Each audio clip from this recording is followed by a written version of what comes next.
নবী সাল্লাল্লাহু আলাইহি ওয়াসাল্লাম বলেছেন যে এই দোয়া পড়ার পরে যদি কেউ সকালে পড়ে রাত্রের আগে মারা যায় জান্নাতে চলে যাবে। রাতে পড়ে সকালের আগে ইন্তেকাল করলে জান্নাতে চলে যাবে।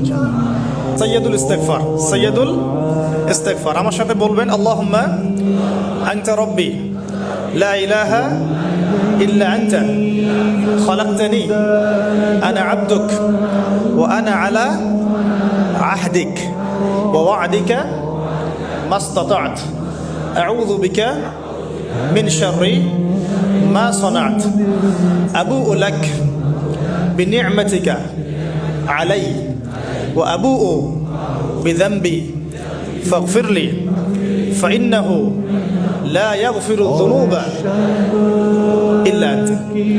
এই যে আমরা গত লেকচারে বলেছিলাম যে আমাদের ইবাদতগুলো অন্তঃসার শূন্য হয়ে যাচ্ছে এই কারণে, বিকজ আমরা অর্থটা বুঝি না।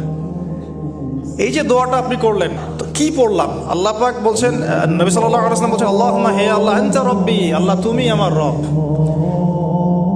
খলাকতানি, তুমি আমাকে সৃষ্টি করেছো, আনা আবদুক, আমি তোমার বান্দা, ওয়া আনা আলা আহদিকা, আমি তোমার সাথে যে অঙ্গীকার করেছি এর উপরে আছি, মাস্তাতাউ, থাকার চেষ্টা করছি, আমি সাধ্যমতো থাকার চেষ্টা করছি, আবু'ু লাকা বিনি'মাতিকা আলাইয়া, আমার উপরে আমার যে উপরে তুমি যে নিয়ামত দিয়েছো আল্লাহ, এগুলো আমি স্বীকার করছি।